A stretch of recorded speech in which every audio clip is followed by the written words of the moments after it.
Now you're welcome along. Lots going on. This should have been a fairly uncomplicated day for the FAI, but it hasn't quite proven to be the case. You will know that Carla Ward is the new manager of the women's national team. That was announced yesterday, Wednesday, to general acclaim, really. She has an excellent CV. She is highly regarded. And then press conference today, Thursday, at the Aviva Stadium took on a slightly different hue, which we'll explain in due course.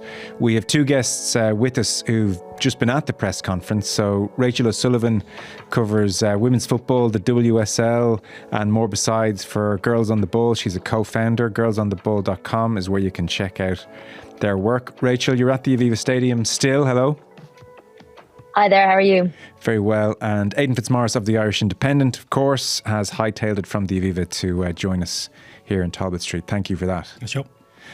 So like I said, Carla Ward is a good news story, and yet the FAI find new and novel ways sometimes to muddy a good news story. In this instance, it's their handling of Colin Healy and his departure as assistant coach under Eileen Gleeson, which has come back to bite them today. Colin Healy released a statement this afternoon ahead of the press conference outlining his unhappiness. So I might just, if I can, for a moment, guys, just detail that for people. And then I'm fascinated to see what extent this dominated or didn't dominate the press conference. So Colin Healy, 44 years of age. Many of us of a certain vintage remember him as the guy who almost replaced Roy Keane at the World Cup in 2002, but the deadline passed and so he didn't get to go.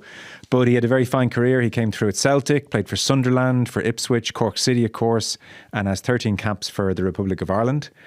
He's since been working as a coach in the game and was very much under Eileen Gleeson during her stint as Irish manager.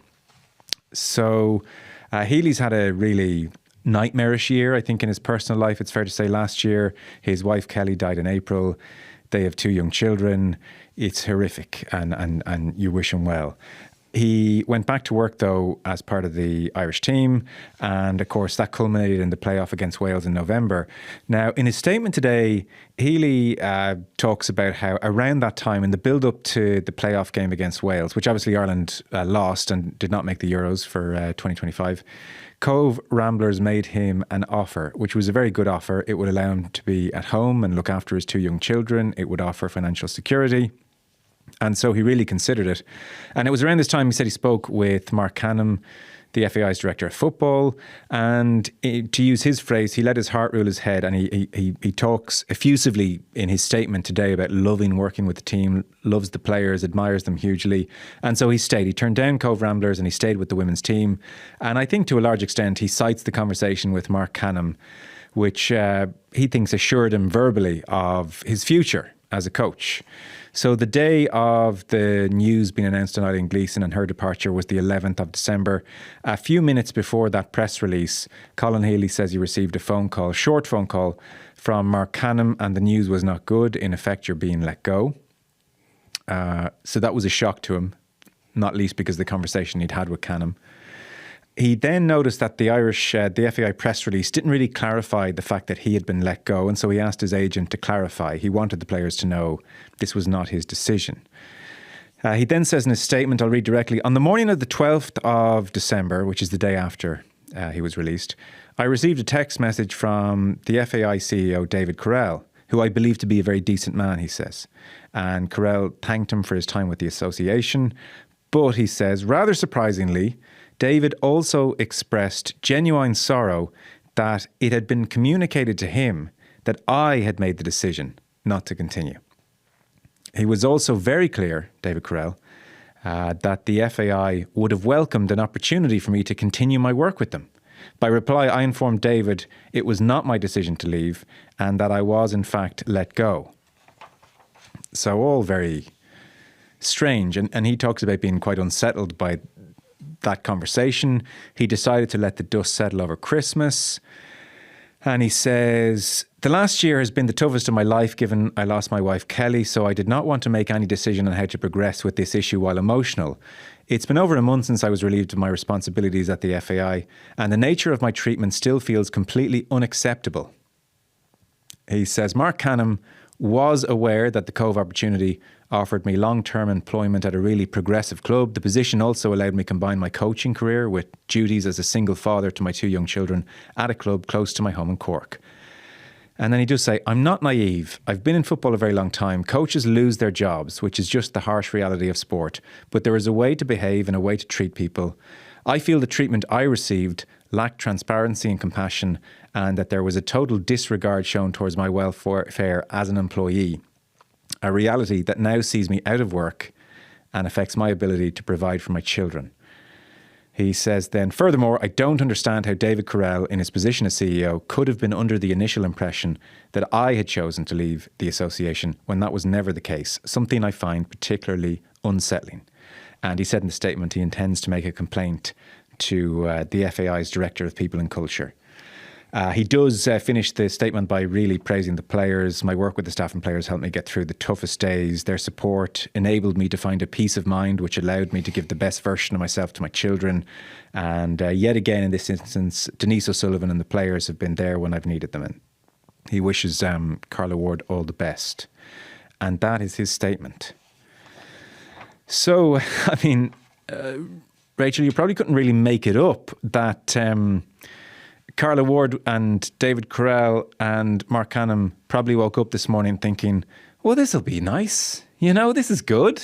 And then the statement is published by Colin Healy at midday. So we haven't spoken off air. Tell me about this press conference. Was the Healy news front and centre, or was that parked and it was Carla Ward's day? What happened?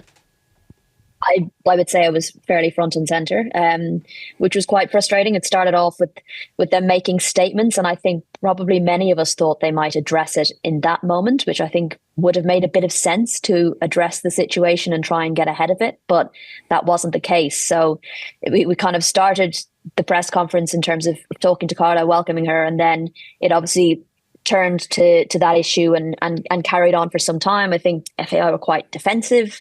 And I think it's a little bit frustrating. Yes, it happened at midday, but I feel like we probably knew this was going to come up at the press conference. I feel like potentially they could have maybe handled the response a little bit better and have had something a bit more robust prepared. But maybe that says a lot that it didn't really come across like they had that prepared. I suppose the burning question was probably put to Marc Canham. Did you give a verbal assurance to Colin Healy? And also, how is it that David Carell was under the impression that Healy had decided to walk away? That was, according to Healy, communicated to Carell, and Carell sent him a text message to that effect. I do have one clip here of Marc Canham addressing some of those questions. And as you'll hear, he's not keen to get into specifics. The decision we made to not renew Eileen's contract was purely a football decision, and that was the same with Colin's in terms of a football decision. All of my conversations before leading up to the final games against Wales and then after that, they were all confidential, and that's the plan, to keep that in a way. It's not my intention today to share any of those details. It's not my style or our style as an association. It's important to remain confidential. Obviously not in my control or our control that some of the elements of those conversations have been aired publicly.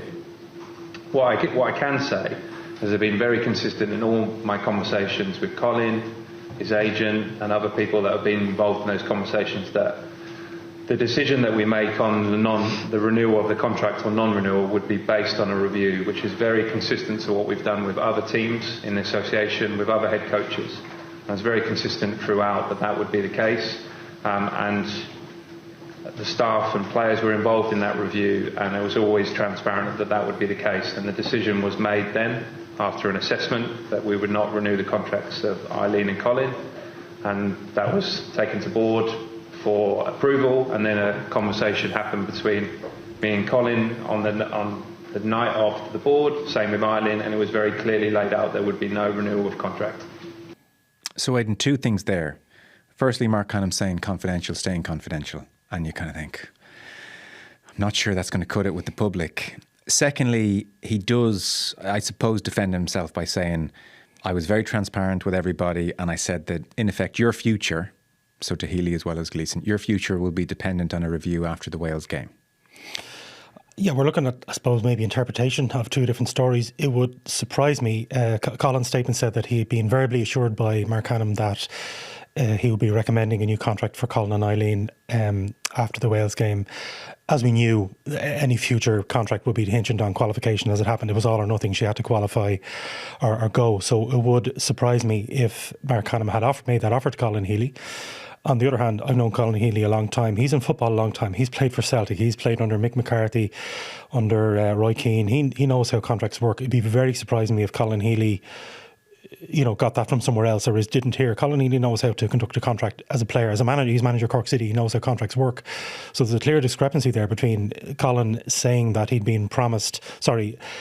would recommended a contract extension before the Wales game and Marc Canham saying no. So there's the truth is somewhere in between those. In terms of his Marc Canham's initial defence was, well, these things are confidential. I think that was just blown straight out of the water because it's public, and I think that showed his lack of experience as well in terms of dealing with these things. That's management speak, that's LinkedIn talk, well, these things are confidential, they're not. Colin Healy's put out a statement and not being able to react to the statement and doing it. I think they handled it poorly, as Rachel said. I think the fact that they didn't address it in their initial statements, waiting for questions to come and knowing the questions were coming, I would say probably... I felt sorry for Carla Ward today because she's unveiled, it's her great job, it's a great chance for her first step in proper international management. She was involved with the USA before, and I'd say 60-70% of the questions are about the predecessor, so I do feel sorry for her. And even asking a question there, I feel sorry for not asking a question to Carla Ward about her tactics, her style of play, her ethos, recruitment, staff, what she believes, what she wants to get from the team. But there are still huge issues because we don't know, and it's interpretation. One other key point is Colin Healy in a statement said that he had a text, as you read out earlier, Joe, that David Crowell was under the impression that Colin was leaving of his own choice, as in to take up another position. David Crowell said that was a misinterpretation of by Colin. So the only way to clear that up would be to see the actual text or to see the message. Colin Healy probably won't want to put that into the public domain. David Crowell certainly won't, so it's interpretation. But it was just handled badly by the FAI. I think he's an employee. Colin Healy is a long time associated with Irish football, started playing for the underage teams 25 years ago, more. And not firebrand personality. I don't remember Colin Healy caught up in anything like this previously. Not that type of guy. Even Colin Healy going public, again, I covered his career a long time. Sometimes go to Colin, you ask him for a quote or an interview, he would rather jump in a cold shower or do anything rather than do media. He's not one to hog. He's not on social media. He issued it through his agent. He felt that was the best way of doing it. Colin isn't, as Stephen Henderson, a former manager, said on social media today, he's not an attention-seeking. That's not Colin Healy. Anybody who's worked, I don't think you will find anybody in Irish football who would have a bad word to say about Colin Healy and the way he conducts himself as a player, as a manager of Cork City, a player representing Ireland abroad, and with the women's team over the last while. I think interesting for me is the reaction from the players at the time that Colin was let go. There were a few social media statements from players supporting Colin, and even today another message from Denise O'Sullivan, who's outside of Katie McCabe is probably the biggest influence in the dressing room. Very, very important player, very important world-class player, coming out again in defence of Colin and support of Colin. So it's an issue that Carla Ward doesn't want to deal with, but you can sense that there will be unhappiness within the squad when they come into camp next month for the game against Turkey over the way that they feel very close to Colin and they feel very sore over the way he's been treated. I think the FAI, unfortunately for Carla Ward, but the FAI have a lot of bridges to burn. Right. Sorry, to build, sorry. Yeah. I don't suppose she was asked, Rachel, would she consider having Colin Healy as part of her staff? Did it get that kind of, did he dominate to that extent? No, to be fair, I don't think any of the questions were directed at Carla. Any questions that were asked of Carla were about her tenure, taking over, etc.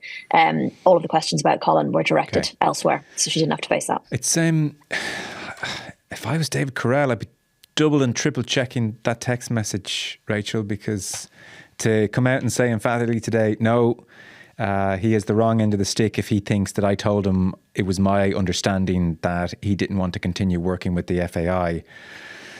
I wouldn't be shocked if we see that text message at some stage. So from the FAI's point of view, they'll need to have double and triple checked that, I would suggest.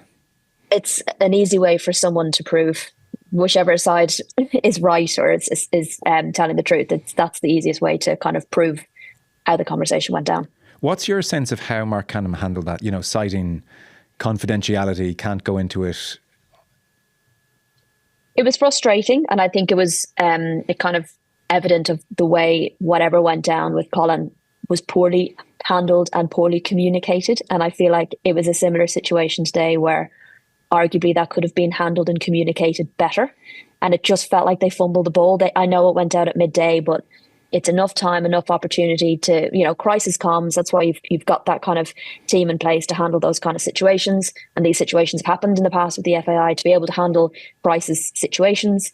So a little bit frustrating, because I do think there was a better way to kind of handle the situation, as well as then allowing Carla Ward to have her moment and speak to the media. Instead, it kind of all got amalgamated together, and wouldn't have gone the way they would have wanted. And I feel like they actually could have controlled that a little bit better. Yeah. And so the setup here was, because I wasn't there, obviously, I'm picturing slightly bemused Carla Ward, eyes darting to her left and right, and Canham and Corell alongside her. That was the trio. Yeah, okay. And so she did look bemused. And again, it's not up to her. No questions were asked of her about this. It's not fair on her. And again, it's probably been overlooked, unfortunately, that Alan Mahan, who, former, similar era to Colin Healy, is coming back on board. I think he's a very interesting hire coming in as assistant manager. Alan had a very interesting career after playing the Premier League. He took a step back. He got involved in business. He then got involved in women's coaching. He was at Man City Women for 10 years. Very highly spell as caretaker manager, very highly experienced, very highly regarded in women's football industry. He will be a huge asset. So that's kind of been overlooked as well. But I think that they did. What struck me was just how businesslike and how cold it was. The question I asked of David Corell was, I found a lack of empathy from. There is a human element here. Colin Healy didn't just lose his job. He lost his wife to cancer last year. He's 44 years old. He's two kids who've lost their mum, and that is a personal side that you can't. The duty of care, and they just kind of batted that away. So, well, I don't see that. David Corell gave a sort of a very bland statement. Well, we do respect Colin as a professional and we empathise with him and all of that. I didn't say. I just thought it was very cold, very heartless. I don't think either of them handled it particularly well today. Right. I said issues may come out in terms of they may come up with documentation or proof to back up their stance that Colin was misunderstood or was misinterpreting the messages he was getting. But there is, there's a human element there. He's a young man, and if he did turn down a job with Cove Ramblers, it would have given him, and Cove Ramblers now is different to the job it was 10 years ago. There's a big investment there. They're a very ambitious club that want to go places. I presume would afford a better wage than it would have done 10, 15 years ago. A lot of the time where Cove Ramblers were part-time or even amateur when they come back into the league after being out, that was an attractive job. And if he did turn that down on the promise of something with the FAI, I can understand the position that, Carla Ward can't come in and have a number two forced on her. She may have a reason to bring Alan Mahan. Managers entitled to pick their number two. But because of the human element, it could have been handled so much better.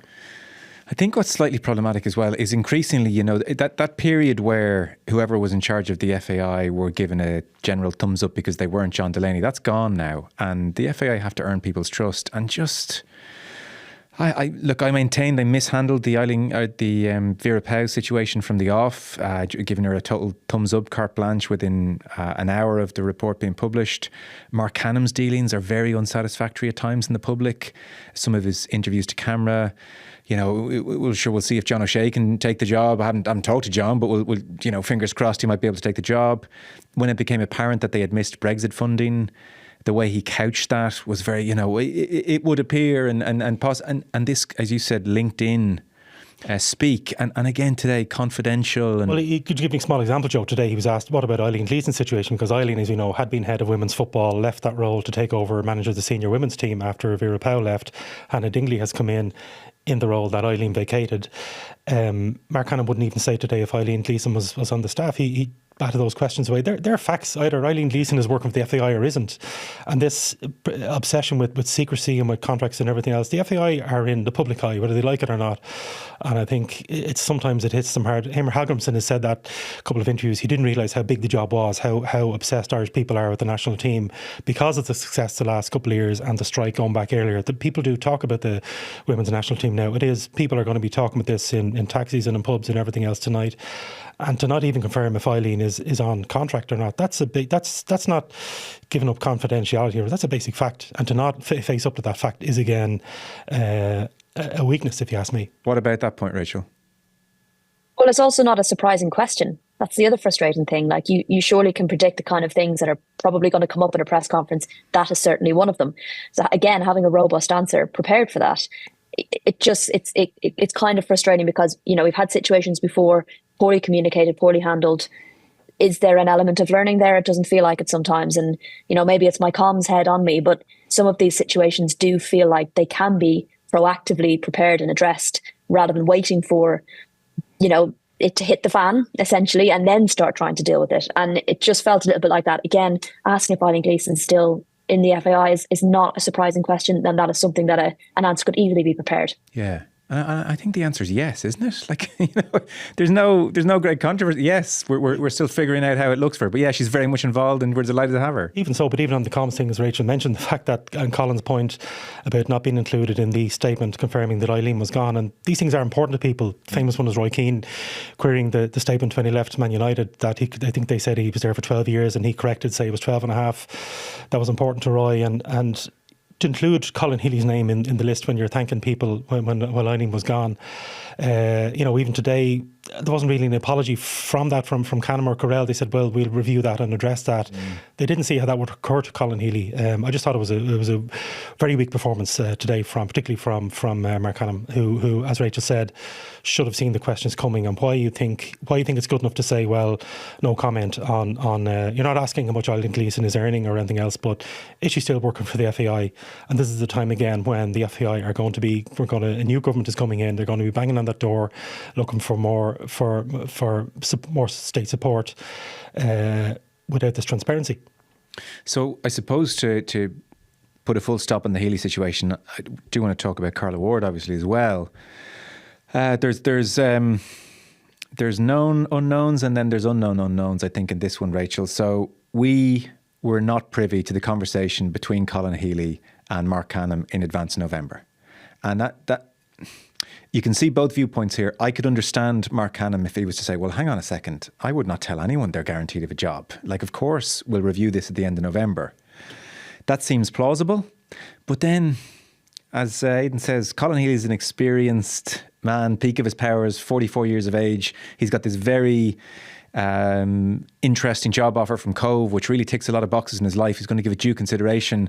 I think when he's sitting down, he's listening to Marc Canham very, very closely to see, well, am I turning down Cove here? How much of a future do I have with the FAI? And therefore, I also think he's unlikely to get the wrong end of the stick because it was of such importance to him. I don't know how that one's resolved. Obviously, the Correll text message may well be resolved in very clear terms. And what we do know certainly is the players were big fans of Healy, Denise O'Sullivan and Louise Quinn in particular leading the charge on that one. Where do you think this story goes?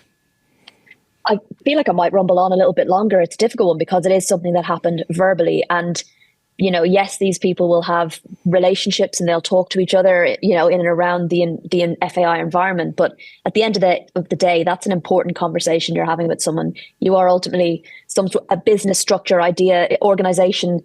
Those kind of conversations should be had in formal settings where you've got emails, you've got people in place who are there to record those kind of important conversations. They shouldn't just be something you're having almost sounds a bit off the cuff verbally, because then you end up in a situation like this where it's very hard to actually rectify the situation. Yeah.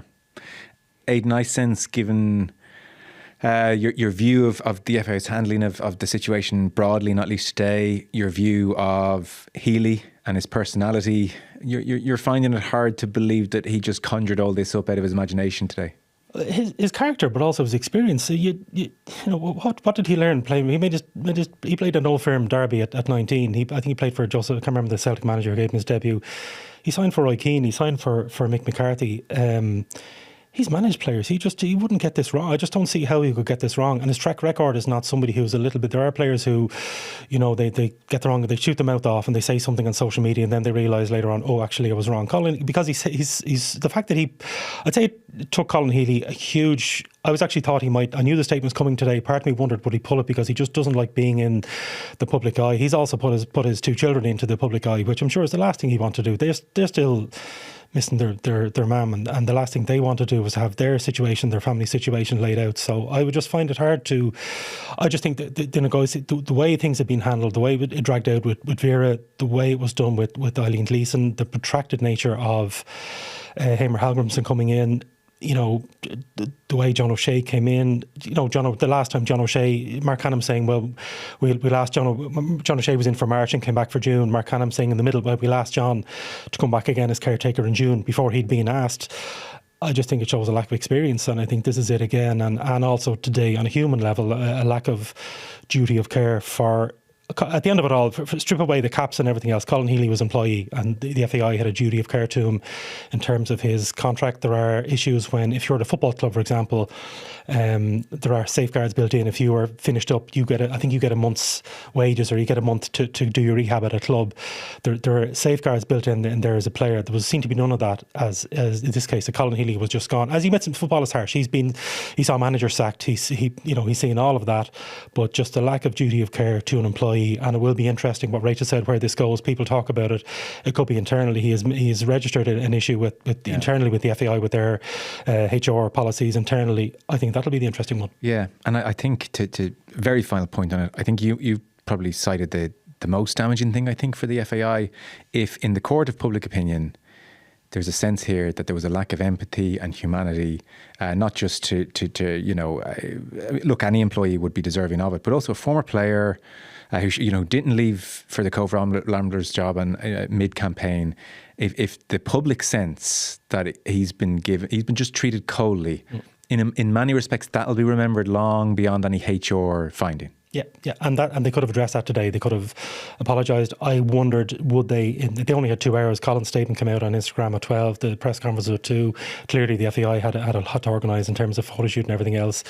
Would they have reached out to Colin in that time? Probably wasn't ideal. The timing wasn't perfect. But would they have, tried to dampen it, just answer it better and to be more humane? I didn't think they looked humane today. They looked to me like, David Carell and Marc Canham, they want what's best for Irish football, but to me, they appeared to me like the CEO and CEO of a heartless, American multinational who've let half their Irish staff go without really saying that they cared. I didn't sense that from, and the fact, as Rachel said, the fact that questions had to come from the floor, the fact that they didn't think in their opening statements. Well, that's what I thought was coming when they said Marc Canham spoke, David Carell spoke. I thought they would say a bland statement to welcome Carla Ward. On another topic, I would like to issue this statement. The fact that they didn't do that was a misjudgment by Marc Canham and by David Carell. The fact that it took questions from the floor to address it, that was a huge misjudgment. Yeah, which even from a comms point of view, control the message, do it in your own terms, statement that's checked, not answering questions on the fly. So we'll see. I dare say if Healy is as annoyed as it seems he is, and he looks at that text message again and thinks that David Carell's wrong in what he said this afternoon, I wouldn't be shocked if we see that text message. So Carla Ward, Rachel, much like Heimer Grimson, she's learning that this job doesn't turn out to be as straightforward as you think it should be. So Penny for her thoughts as she flies home this evening.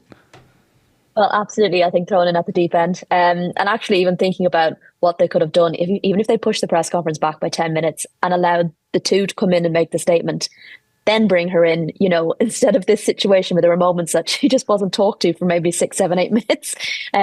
So yeah, I'm sure it was quite an experience for her. I do know she's extremely excited. She really, really wanted this job. And there's a number of roles currently available in and around both league and international football, but this is the one she wanted. She felt like it was the right fit for her, for her character, for her style of play, for the type of coach she is. So I know she's very excited to get going. I'm personally excited to have her in. I think she's a young up and coming coach in terms of the international world. And I think this could be a really nice fit. She's 41 years of age now.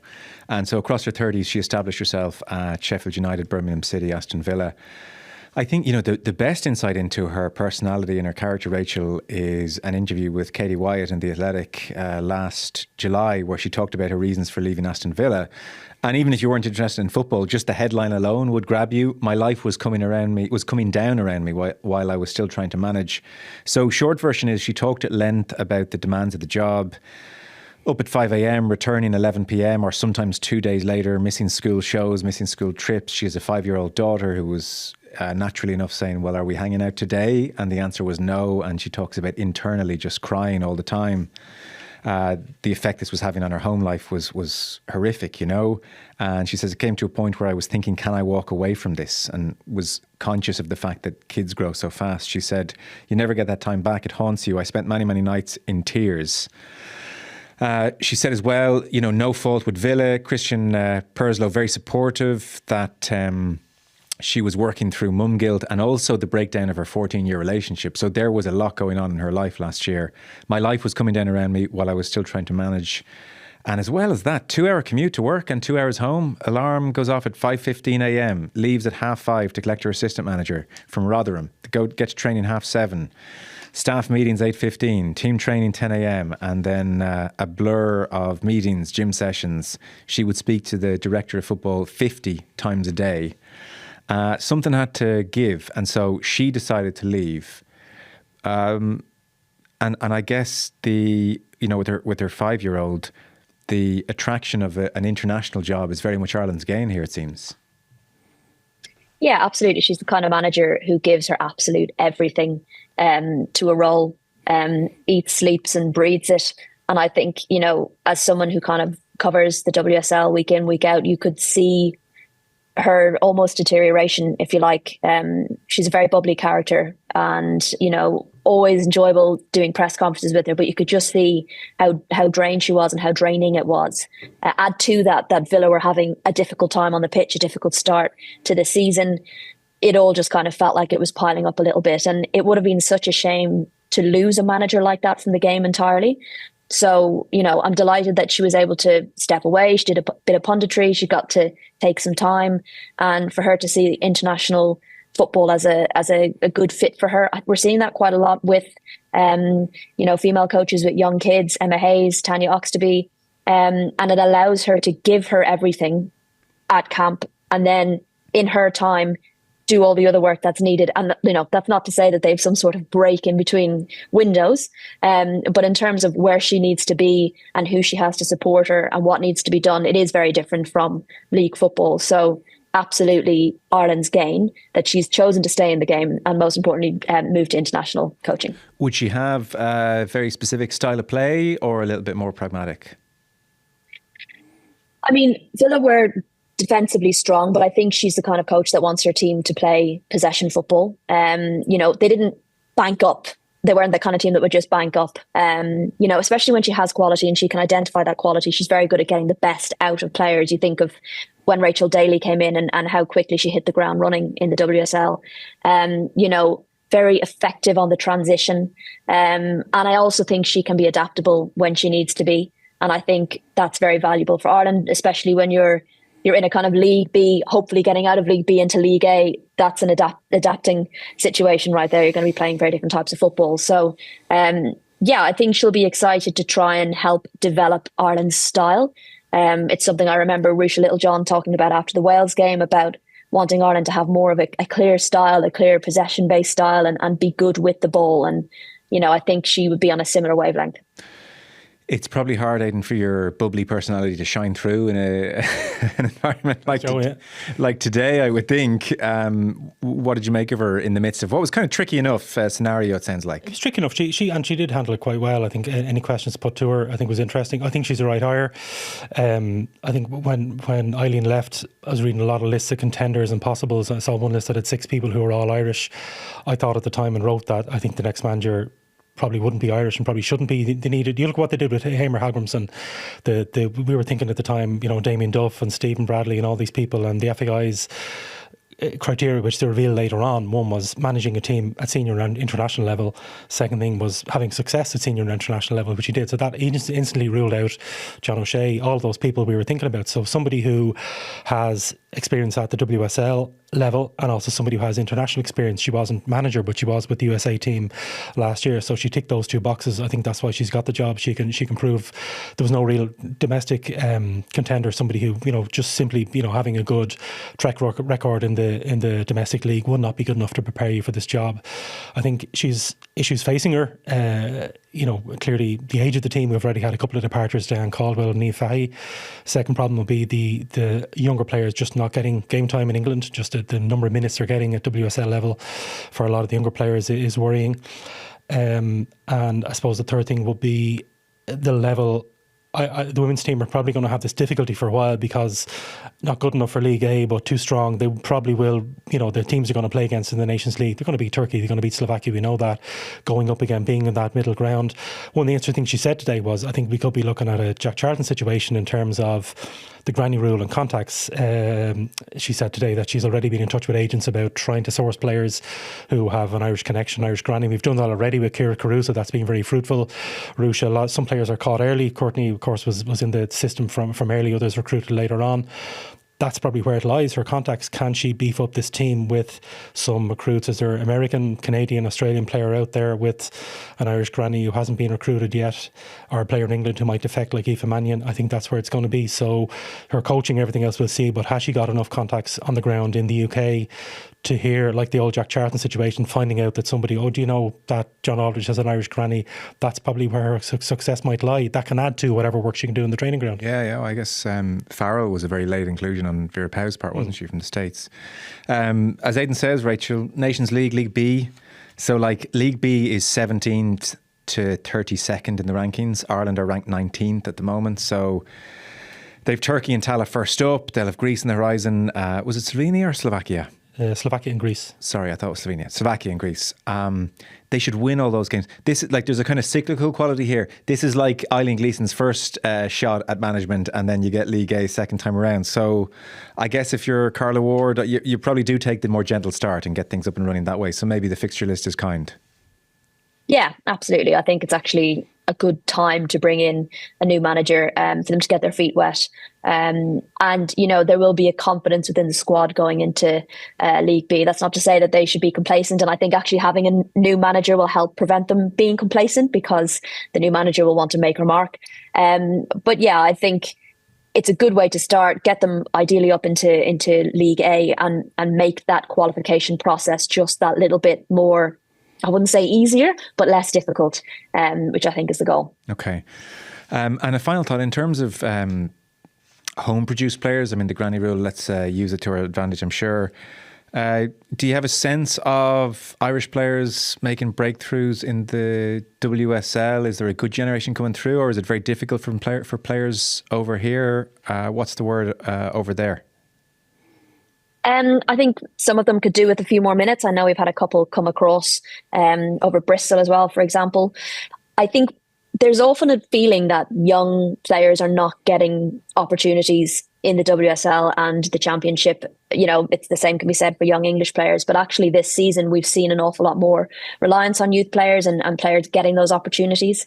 It's one of those like chicken and egg things, isn't it? Like you need the national team to improve, to increase the funding, to help improve the home league. And it's, we want that to happen quickly, but you have to kind of work out where that investment's going to go. So I can understand the wanting to look beyond to try and help the team improve and to fill those gaps that we have in the team. And that will ultimately help with the home league, LOI. And I know she's very keen to keep her eye over there and to be looking at teams and make contacts with the clubs and let them know that they are being watched and the players are being watched. She's very conscious of that. Okay, very good. You've been at the Aviva Stadium, I'm sure what feels like 10 hours at this stage, Rachel, so we will let you go. People can check out your work on girlsontheball.com. Thanks a million. So news come through today. League of Ireland, it seems, is going to move from RTE to Virgin Media Television. David Snade pointed out that the RTE press release for the year ahead, 2025 ahead, they released a statement on the 2nd of January detailing their plans for the year ahead, and their tack down at the end was League of Ireland will be in full action on Friday nights live on RTE2 and the RTE Player. So this has come as something of a surprise, I think, to the powers that be at RTE. And David wrote, when this premature and presumptuous announcement came to the attention of some of those involved at FAI HQ, they were furious. This apparent solo run from the national broadcaster caused chaos as decision makers scrambled. So it seems Virgin have won the fight, and for the next 3 seasons as well, not just a one-off. And the clubs, one of the reasons I suppose voted for this is that Virgin's offering will see the broadcaster show 36 Premier Division matches, which is 1 per round. So we're now going to get a match per round, probably on Friday nights, I presume, or maybe the odd Sunday game, big game. RTE's offering was to go from 17 per season to 20. So 20 versus 36. 36 prevailed. FAI board will have to ratify this next week. Declan McBennett, according to David Snade's piece, aghast, he says, at what's happened, informed staff yesterday. It's all very dramatic, isn't it?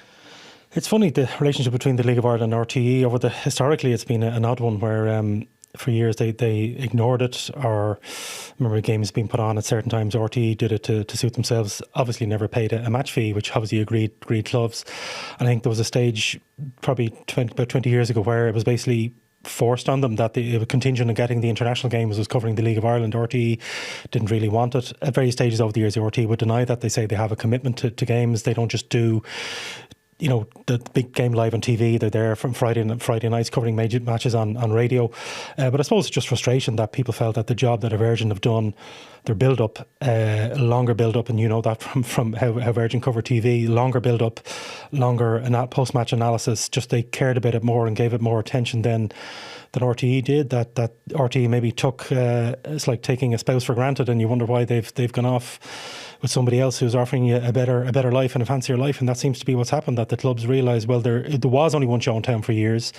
I know historically TV3 were there and TG Car were involved briefly in men's League of Ireland soccer, but that Virgin have the resources and they prove themselves as being interested in it. Yeah. As you sort of referenced, I'm sure people are generally aware, to declare an interest, I obviously work on Virgin Media Television as well. I'll keep any bias out of the situation. That relationship with RTE and the League of Ireland, looking in from afar, it did always feel troubled. It did feel like League of Ireland felt hierarchy at RTE didn't show it the love. RTE would reject this, but they'll show club matches which don't get a big audience in the GAA, and yet they'll cite our per audiences for a League of Ireland game as reason not to do more. And they're the public service broadcaster, are they not? So is the League of Ireland not absolutely very much in their realm? And even like the weekly highlight show, which ran from 08 to 21, different names, that had like a cult following for a time. So there was also a sense that there were people in RTE who really loved the League of Ireland and cherished it and got it, and that was reflected in some of the coverage too. So it was kind of a textured enough, complicated relationship. It was, but I think it felt that whatever people, and there are staffers in RTE, not even people who work in sport, people who work in RT who love it, like any other workplace, that you're a Bows fan, Cork City fan, Galway United fan, you love it. But the feeling was that it was always felt that rugby in particular and GAA historically and rugby held a sway over the decision makers in RT that they didn't. And there just wasn't that love, even in terms of just the way the games were on, not making a push for European games. RT would counter the other way and say, well, that GAA stadiums were better equipped. A lot of the grounds in the League of Ireland just are not equipped for live broadcast. Finn Park is one, Oriel Park isn't brilliant. A lot of them are not great for live broadcast. So that, I suppose, is a challenge for the FAI and the clubs to get themselves up to standard. But there was never really that love that was there. And even going, I remember, famously Cork City 30 years ago, Multi-Channel was a cable channel in Cork. They used to show games live because they weren't on RTE, and Multi-Channel was a chant that they used to sing in the shed in Cork. I won't repeat it now, but there was any time that fans knew that the cameras were near, or if they were in Dalymount and the panel were down near the fans, you might hear a certain expletive with RTE. If you look at two things, social media reaction, but also just chatting to people within the game, there's a fondness. You look at the debate over England, who's going to host Match of the Day, or the whole relationship between the FA Cup and the BBC and Match of the Day. That relationship between English football and the BBC is not there that love was never there for League of Ireland people, and it's a challenge. It's different complexion now as well, Joe, because it's competitive. The figures are up, and it was always done because it had to be done, and RT felt they had to move games around. They didn't always cover the best game. They felt, well, we haven't covered UCD this year, we better cover UCD. That because the figures are up, attendances are up, people are interested now. We've spoken this before, the Damien Duff effect. But you're going to, if Virgin are doing games next year, you're not going to Richmond Park or Dalymount Park as you did 20 years ago, where the place was empty and it looked terrible on television. It's full. There's tifos, there's flags, there's fireworks, even though they're banned. You've singing. It's a really good picture. And if you're in a pub somewhere, they'll have it on. Which I don't think they would have done 20 years ago. It looks good, it sounds good, and there's interest, and they're piggybacking on the fact that Dalymount is going to be full, Richmond Park is going to be full, there's 10,000 all-seater in Tallaght Stadium. There's a lot to Galway can be made look good on TV. There's a lot to be there, and that RT probably only themselves to blame. They took it for granted, and can they work hard and they see how Virgin do, but the work Virgin have done, their analysis, the length of it, it's not just thrown up. There's not just 5 minutes of analysis before a game. There's 15, 20 minutes as post-match interviews. Would RTE not be doing more analysis before league games? They wouldn't have done as much. Like, again, it would depend on the TV schedule, but they wouldn't have done, I think, again, you might know from Virgin, but you might have maybe half an hour on Virgin build-up, having analysts in, analysts who knew their stuff. That's not to decry the analysts on RTE, but it just felt that Virgin made more of an effort than RTE did. So maybe RTE will go away now. They'll look at it. Maybe they'll focus. Maybe they'll be glad to rid of the burden. They can focus on Club GA. They can focus on rugby. They can focus. Clearly, it's a more competitive market now for international sports events. But maybe RTE will come back with a punch in 3 years' time and try and win it back. Yeah. I mean, I don't dispute what you're saying. Certainly, the coverage of the FAI Cup final just gone. Alan Cawley was on, Stewie Byrne was on, very emotional. It was great, that works. So I guess they would probably point to their high points as well, RTE. And RTE would say as well that they're multi-platform as well, that they have the player, that they have radio as well. And some people remember that, I think it was on Longwave, they used to have a Friday night show. It's sadly missed as well. But the landscape has changed now. You've LOI TV, you have clubs doing their own social media.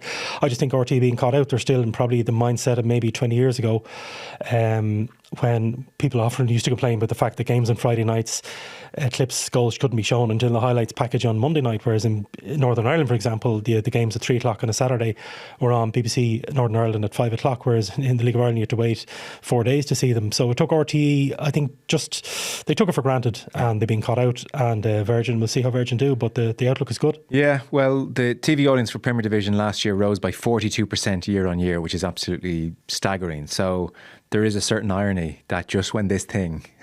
and RT, maybe we were there in the hard days, we were there back in the 80s. I'd say they do feel that way, and before floodlights, when they had to cover games and Sunday afternoons in Dalymount or Milltown or whatever it was, in Harold's Cross, when it was difficult, and RT had been. But it's a new landscape now. Clubs, LOI TV has changed the landscape, club social media. A lot of people are watching games at home, they're watching LOI TV, but they're also watching their phone. They're getting updates, they're getting from the club social media account. It's a new era, and I think RT have just been a lot going on in RT the last couple of years. For sure. People fighting for the jobs, cutbacks, so they just took their eye off the ball. And do we know, and I genuinely know nothing, do we know, have Virgin handed over a significant fee? Will there be, will we be talking about TV money and infusion into the League of Ireland? That's the question. I don't know. We don't know that. I mean, that's always been the complaint, that in any league, when people in clubs would speak to possible investors or people coming in from abroad, one of the questions they say is, what's the TV deal? And I'm not even talking about the Premier League or German La Liga, Scandinavia and Belgium and these countries, and Bulgaria, that are astonished that there is no match fee, not even a basic match fee, that you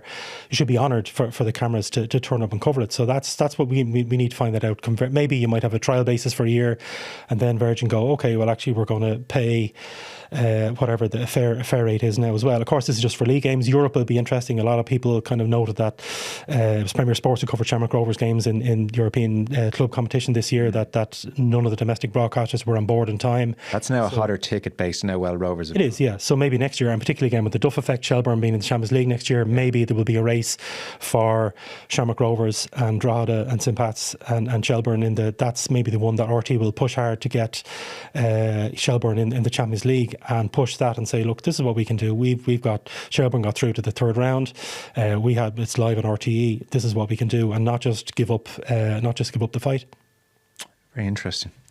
Aidan Fitzmaurice, thank you so much. Nice show.